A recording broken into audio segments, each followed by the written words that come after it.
Faly-miarabantsika tsiray avindray atratra ity alarobia maraina fa 7 volana janoary ity. Manona fahasoavan'ny tompo aminao ary mirary anao mba hatanjaka trany. Alohandelantsika ny amin'ny mofonenan'io dia vavakisika. Andriamanitra tsara indrezan-danitra tolotra ianao ny tera ny laza ny atsa sy ny voninahitra. Saotra anao manokana izahay anio satria ny fivelomanay, ny maheto anay dia nao ny fitiavanao ary tsapanay izany. Ngataka aminao tompo nefa mba hitondra hero anay amin'ny ady rehetra izay hatrehan'ny mpanomponao eto hitrakany izahay fa tsy hitanonjika satria efa nomenao ny fahafahana rehetra. Ty maraina ity ary dia mitenena aminay tsirairay avy eto ianao aminaran'i Jesosy. Amen. Lohateny mofonenantsika androany dia manao hoe mivavaha mafy hanana toetra kristianina. Alaina amin'ny Efesiana 4:7-7 manao hoe mandrapa tongavantsika rehetra ho amin'ny firaisan'ny finoana sy ny fahalalana tsara ny zanak'Andriamanitra ka ho lehilahy lehibe matahotra ny ohatry ny alehibiazan'ny fanehoan'i Kristy. Amen. Tsy hahita ny tompontsika amin'ny mpiadanana velively isika raha tsy madio tsy misy petina ny fanahintsika. Tsy maintsy halefitra eo ambanin'ny sitrapon'i Kristy ny fisainana tsirairay. Araka ny voalazan'ny apôstôly dia tsy maintsy mahatratra ny ohatry ny alehiben'ny fanehoan'ny Kristy isika. Tsy ho vitantsika mihitsy izany raha tsy misy ezaka mafy ataontsika. Tsy maintsy mitolona isan'andro amin'ny fanaratsiana eny ivelany eny sy ny fahotahana ao anaty isika raha tiantsika ny hanana ny fahatanteran'ny toetra kristianina.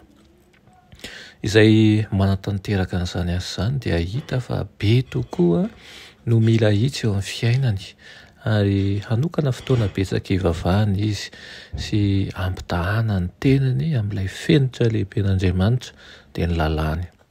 Hany ka tsy hanam-potoana iresadresana na ifosahana ny hafa noho ny fahadisoana koa hitsikeran'ny toetran'ny hafa izy. Tokony hahatonga antsika hanetry-tena sy handini-tena lalina ny fahatsapantsika ny tsy fahatanterahantsika. Andrao veritsika ny fiainana mandrakizay.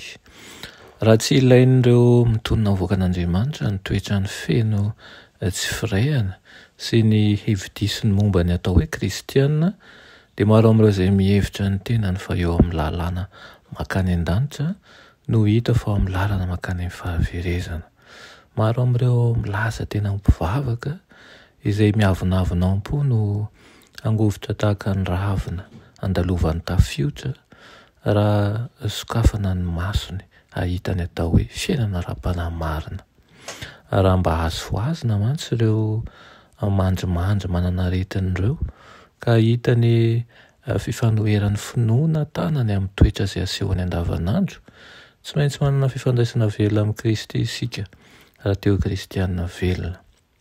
Rehefa voamasina ny fihetsepontsika dia manjary ataontsika lara-pahamehana ambonin'ny zavatra rehetra ny adidintsika amin'Andriamanitra. Mila mibanjina manjaka riva an'Andriamanitra amin'ny mason'ny finoana isika raha tiantsika ny tsy ovaova fa hitombo hatrany amin'ny fitiavantsika azy sy hafantatra mazava ny toetrany. I Kristy no hainy fanahy. Tsy maintsy mitoetra ao aminy isika ary izy ao amintsika, raha tsy izany dia lasa sampana malazo. Ireny tompo anefa antsika iray amin'ny mandrakariva ka tonga antsika ho sampana matanjaka, sampana mamoa voa tsara eo amin'ny fiainana andavanandro. Alao hery ary ny tontolo andro anio anie, tontolo andro feno fahombiazana, feno fanetretena ary ahafahanao mitombo mandrakariva ampinoana eo anatrehan'ny tompo. Amen.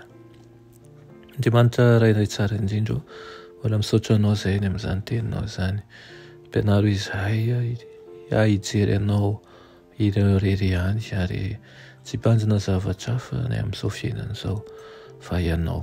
Ampianaro izahay mba ho hitantaratra eo amin'ny fiainanay tokoa anie fa zanako malala anao izahay ary mba ovaova isanandro isanandro hanaraka ny fahamasinana sy ny toromarika avy aminao. aoka izay homendrika ny anarana hoe kristianina ka tsy hanala-baraka anao amin'ny toerana rehetra misy anay. Aminaran'i Jesosy, amen.